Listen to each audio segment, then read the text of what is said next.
Every cycle we hear the same thing. This cycle is going to be different. But what if this cycle it's really going to be different? What if we're entering a super cycle, a once in a lifetime event that reshapes Bitcoin and the entire crypto market? In this video, I'm going to break down what makes this cycle different and why institutional adoption and global game theory are changing the rules. I'm also going to explain why this could be the most explosive phase of Bitcoin's history. So if you're serious about understanding what is coming next and how you can position yourself for maximum profits, then be sure to stick around. Let's dive in. Before we do me a quick favor, smash the like button. It will help me to reach more people. And if you haven't done so yet, also make sure to subscribe to my channel because I'm going to be posting regular videos just like this one to help you to get an edge in the market and to help you to maximize your profits as a crypto investor. So hit that subscribe button and now let's get started. So we might be entering a massive super cycle. In this video, we're going to discuss and dissect exactly why I'm thinking that. And here are a few clues. So earlier this morning, I saw this tweet and it said, Bitcoin nation states, their FOMO is intensifying. Russia is now recognizing Bitcoin as property, and I even believe that they decided not to tax it. Morocco legalizes it after a 7-year ban. China declares Bitcoin as property, and Brazil might introduce a Bitcoin strategic reserve bill. Who's next? Well, let's dive into that. There is a clear reason why this cycle we're seeing all of this stuff happen. I'm going to give you the sociological explanation why countries, institutions, and all of these large players this cycle are getting in so aggressively.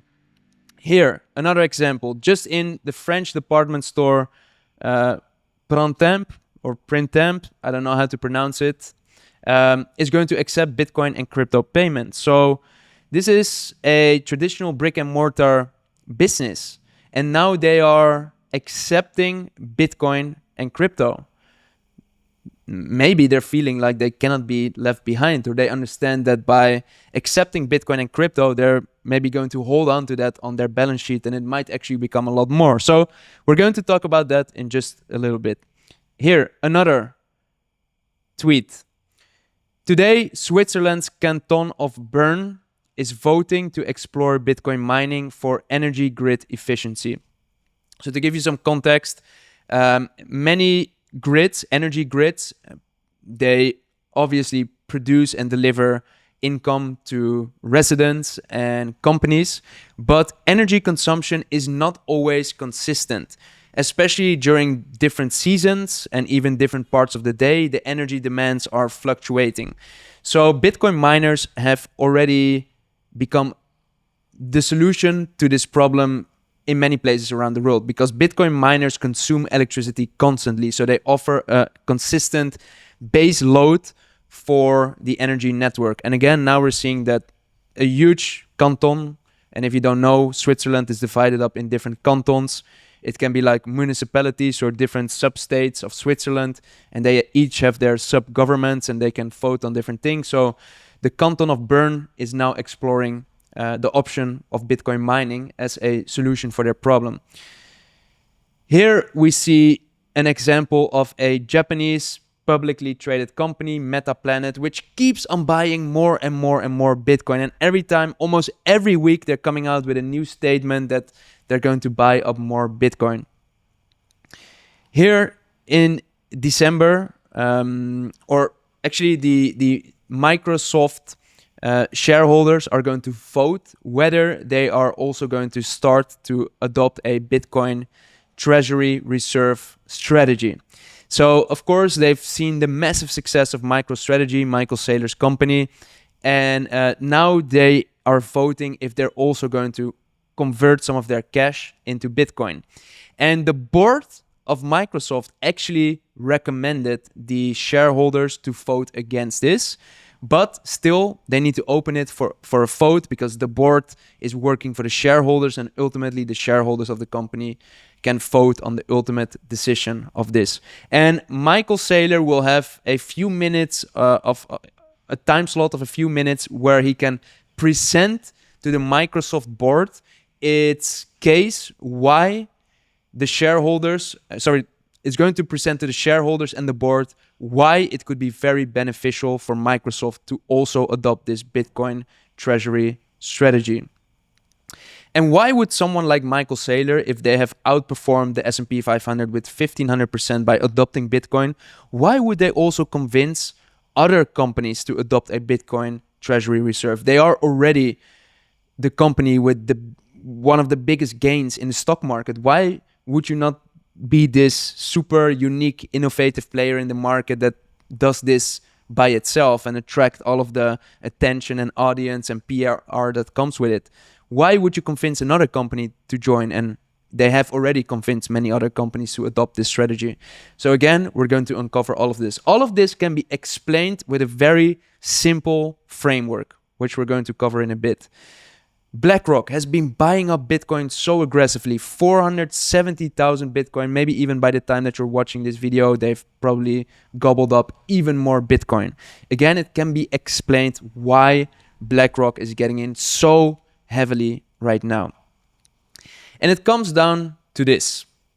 This is the adoption curve. It's one of the only few things that I use from my degree in international business. This was part of my marketing course that I had to follow as part of my studies. And during this marketing course, my teacher explained this graph. Basically, they're saying whenever a new product, service, or technology is introduced to the market, the adoption tends to go in different segments. First, you have the innovators. Those are like the tech enthusiasts, the academics, or maybe even some developers in a particular niche that really like the technology or the product or the service. They're really passionate about something, and they're willing to give this new product, service, or technology a shot. Then, based on the word of mouth and the buzz that generates and the results that other people see of those innovators using the product, then the early adopters start to enter the market. This is still a very small segment of the overall market, but these are people that are innovative. They like to try out new things. And for example, I remember my parents, when the iPhone got introduced or when a new type of computer gets introduced, they're always a little bit, they're holding off a little bit, because for them, technological change gives a little bit of anxiety. They just got used to this previous technology. Why do we need to have a new version right now? But these early adopters, they like change. They like the newest gadgets, the newest products. And then after that, the early majority comes in. So when something becomes mainstream, maybe there's more influencers talking about it on the internet, more newspaper articles. So then the next group of people wants to try out this product or service. And then later on, the late majority comes. In my perspective, it can be often related to an age group, so the baby boomers or an older generation that are a little bit more reluctant to change and new technological developments, and later the laggards. So my grandma of 80, 85 years old, it took a long time for her to get a cell phone, but now even she's using a cell phone. So I would consider that to be part of the laggards. Now, of course, when we're looking at this chart and when we discuss the example of new technology, it kind of makes sense. But here's the thing. This chart also holds true for different groups of buyers and users. We've been talking a lot about consumers, individuals. But what we're seeing happening this bull market cycle, and I think that's one of the reasons why this bull market is different, is we're seeing nation states and institutions getting into Bitcoin super aggressively. And I think that might push Bitcoin into an acceleration phase where we slowly start to adopt the early and late majority to the party as well. And they are going to bring in a lot of money, pushing up the price of Bitcoin and crypto even higher. So I'm going to explain the rationale of all of this, because everything can be explained in a very simple framework. We call that framework game theory.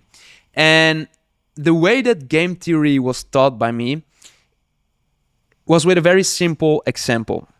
Let's say that you and your best friend commit a crime. Maybe you robbed a jewelry store. And the police arrest you the next week because they both think you are very suspicious. Now, you and your friend make an agreement. If ever we get arrested, we're both going to tell that we didn't do it, we were somewhere else, and we're not going to rat each other out. We're both going to keep quiet, because if we both keep quiet, maybe we will get some jail time, but it will be a very short jail time because they cannot really prove it if we're both lying about where we were during the robbery.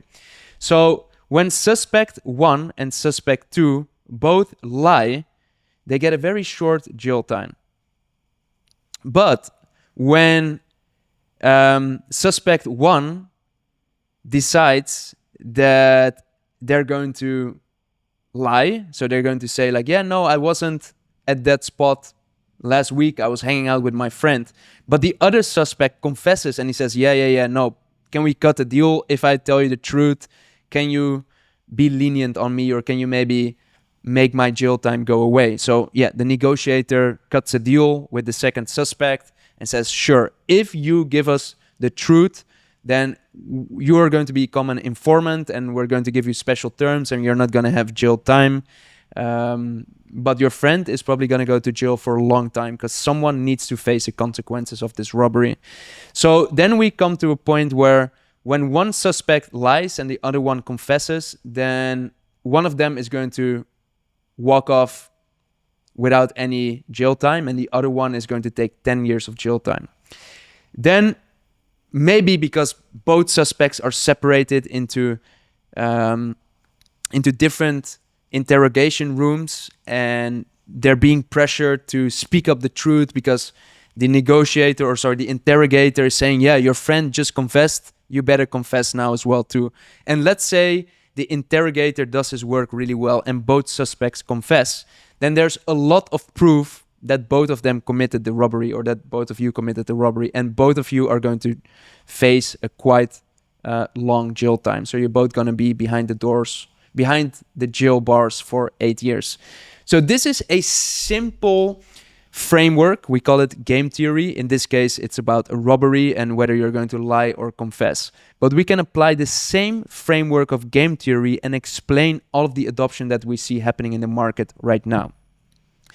So let's set the stage. MicroStrategy has performed really amazing. Michael Saylor's company, they have their shares have soared with 1,540% since 2020. Why since 2020? Because that's when they started to adopt a Bitcoin treasury strategy. So they started to convert some of their cash into Bitcoin.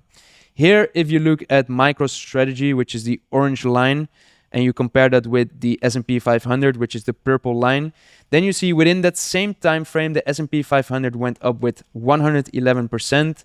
And MicroStrategy with 1,544%. So they way outperformed the S&P 500, the basket of the 500 largest publicly traded companies. Now, how have they done this? They basically kept on buying Bitcoin. They've bought Bitcoin more than 40 times. This chart is not the most accurate one, but they've bought Bitcoin more than 40 times, regardless whether the price is high or low. They kept on buying more and more. And now MicroStrategy is seen as the Bitcoin proxy. You could invest in Bitcoin directly. You could invest in a Bitcoin ETF, so you can get exposure on the stock market and you don't really have to manage a ledger or private keys, those kind of things. Or you could invest in MicroStrategy, which is like investing in Bitcoin, but with leverage, and investing in another company which has cash flow, which they use to keep buying up more Bitcoin. So it's like an accelerated Bitcoin investment strategy. And yeah, MicroStrategy has performed really well. In fact, MicroStrategy surpasses Microsoft in all-time gains. So MicroStrategy is up over 1,500% since 1999. And when you're a legacy.com company like Microsoft and you hear about this new golden boy on the block called... when you are this legacy company called Microsoft and you're hearing about this new golden boy called MicroStrategy, which is outperforming you in terms of returns, then it might be worth investigating whether that Bitcoin strategy might also be interesting for you. And that's why in December, Microsoft is going to vote on whether they're also going to adopt Bitcoin as a treasury strategy or not. And like I mentioned earlier, Michael Saylor is going to pitch to the shareholders why they should actually embrace that strategy and why they should vote for doing this. Now, why would Microsoft consider doing this, and why would Michael Saylor and MicroStrategy be willing to help another company to improve its gains? What's in it for them? Well, this can be explained again with simple game theory. So we've got two companies, Microsoft and MicroStrategy. They have two options: to buy more Bitcoin, or to buy Bitcoin, or to ignore Bitcoin. So let's talk about these four scenarios.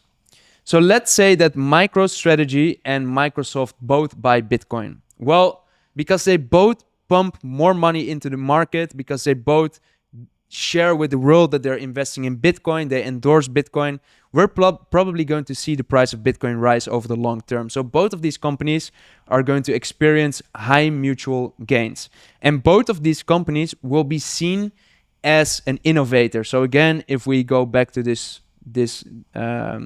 chart, the adoption curve, then both of these will be part of the early adopters. So early adopters are seen as the innovators, and people like to invest in innovative companies that still have a long-term, disruptive perspective on what they're doing. So both of them can become innovators in the eyes of the public. Now let's say that MicroStrategy keeps on buying more Bitcoin while Microsoft, the legacy company, ignores Bitcoin. Well, then MicroStrategy will continue to benefit from its Bitcoin success. So here earlier in this chart, you already saw it, or here in this tweet, MicroStrategy surpasses Microsoft in all-time gains. So MicroStrategy is gaining a lot. Their shares are skyrocketing, and Microsoft will be left looking at MicroStrategy from the sidelines and seeing all of their success. On the other hand, Microsoft can remain stable. It has been a stable, steady growing company for the past few decades, but it misses out on some potential gains. So that's another scenario. Now, let's look at this scenario. What if Microsoft decides to buy Bitcoin, but MicroStrategy decides to stop buying Bitcoin or ignore Bitcoin? Well, then Microsoft will be seen as a catch-up adopter. So let's go back to this chart. Then it will be part of an early adopter or early majority, because they're not the first one. But yeah, now at a later point, 15, 16 years after Bitcoin's inception, now they are willing to embrace it. And then maybe MicroStrategy stock starts to stabilize. It starts to not pump as hard, but it finds some kind of steady ground and starts to go up or go sideways, or maybe even decline a little bit after that. Now let's talk about the fourth scenario. What if both companies don't buy Bitcoin anymore? They just hold cash or invest in traditional investments that erode in value over time due to inflation. So this doesn't sound great. If you're holding cash, then basically you're losing, because that cash becomes worthless over time. The buying power of that cash goes down over time. So both companies are basically losing. And in my opinion, the best possible scenario in this framework of game theory between MicroStrategy and Microsoft is that both of them invest in Bitcoin, because then both of them will experience nice gains and they will both be seen as innovators. And that's why Michael Saylor, very clever guy, the CEO of MicroStrategy, wants to also help other companies to get into Bitcoin, because he understands that that is the best possible scenario for both of them. It's a win-win situation. And that's why we're seeing that a lot of other companies like the Canadian publicly traded 𝗗𝗶𝘀 Technologies also adopts a Bitcoin treasury reserve strategy. Semler Scientific, another big publicly traded company, also adopts a Bitcoin treasury reserve strategy. Rumble, the social media platform, also adopted the Bitcoin treasury strategy. So they understand the game theory. They understand that they could become part of this early majority that experiences big gains from getting into Bitcoin early and establishing themselves as innovators within the market. Now we've discussed the case for companies or big companies, publicly traded companies. Let's talk about the case for nation states. So Germany recently sold off quite a lot of its Bitcoin, actually all of its Bitcoin. So they sold $3 billion worth of Bitcoin. And if you look at the overall market of Germany, that's just a tiny fraction. It would not have made a massive impact on the German economy if they would have sold that $3 billion of Bitcoin, or if they would have held on to their Bitcoin. Now, on the other side of the ocean, we see something different happening. Trump vows to keep 100% of the Bitcoin that the US government holds, and it will become part of the core of the strategic national stockpile. So instead of selling like Germany did, Trump actually thinks it's a lot more clever to hold on to the Bitcoin that they're already having. So let's again analyze this from the perspective of game theory. So the United States can either adopt Bitcoin or ignore Bitcoin. And by doing so, it has some benefits and some cost. Now, let's say that the US adopts Bitcoin, then they will gain more financial sovereignty, meaning that they're less dependent on debt. In this case, the US national debt is almost $36 trillion of national debt. They keep on printing more money. But if they have some kind of asset which increases over the long term, in value over the long term, then they might not have to be reliant so much on printing more money.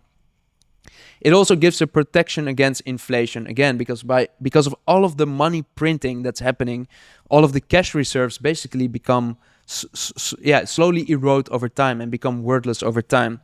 And by positioning themselves as a crypto-friendly country, they are seen as an innovative country, because there were a lot of rumors, especially because of Ray Dalio's book, The Changing World Order, that the US as an empire, as a world power, was slowly coming to an end. But because we're seeing this election result where President Trump was elected, and now we're seeing people like Elon Musk getting involved into politics, Vivek getting involved in politics. Now they're starting to become a little bit more innovative with the DOGE, the Department of Governmental Efficiency, where they're trying to cut down on useless government spending and useless government bureaucracy and rules and regulations.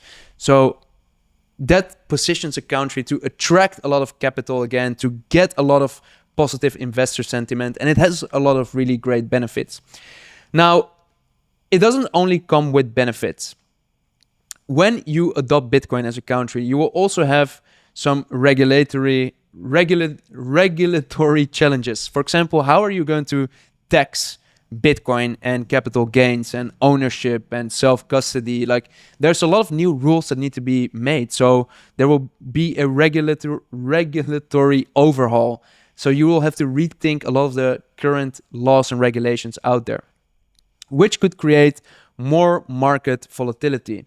Also because Bitcoin is volatile. So if the US holds a volatile asset, and if more companies and individuals are going to hold a volatile asset because the US endorses it, then you're going to see more volatility. And in the hands of uneducated investors, volatility might cause them to do really stupid things, to be honest. They might be they might be buying at tops and they're selling at bottoms, causing them to lose a lot of money because they just don't understand.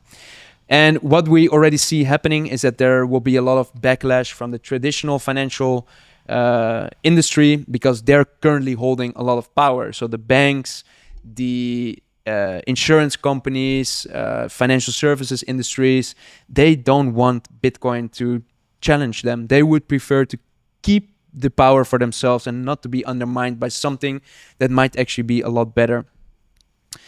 So yeah, it's not only benefits, there's also costs. So let's talk about the opposite scenario where the US decides to ignore Bitcoin like it has been doing for the past few years. This will help it to maintain the stability of its traditional financial system, so the banking space. And I do feel that the anti-Bitcoin sentiment that was there for the past few years was because they wanted to protect the traditional financial system. And you need to understand that many of these financial services companies and the banking system and the traditional financial system, they have very strong lobby groups to exert influence over the politicians, which then make the laws and regulations. So they have been pumping a lot of money into making sure that there was no room for Bitcoin in their economy, because that would undermine them. And also, it would save a lot of time, money, energy, having to rethink the laws and regulations again. Oftentimes when there's disruption and innovation, there needs to be a lot of dialogue between lawmakers to set a new framework. Now, what are the costs? Well, missed technological advancements. What we saw was that a lot of the crypto companies were moving elsewhere. They were moving to the UAE, the United Arab Emirates, to Dubai, which is positioning itself to become the Silicon Valley for crypto companies. And you're missing on a lot of talent and money that could have been invested in the US, which was invested and moved elsewhere. There are some economic disadvantages between countries that do not decide to adopt Bitcoin, which we're going to discuss in a little bit. For example, the most important one is if you're investing in an asset that appreciates in value, then you become less dependent on printing more money to keep the economy afloat. And you start to lag behind on innovation, because Bitcoin and crypto are one of the most innovative industries. They have some of the most intelligent, smartest people working on crypto and the blockchain right now. So by creating a harsh or anti-crypto environment, you're basically bullying these people away. It's as simple as that. So that's a big cost of ignoring Bitcoin.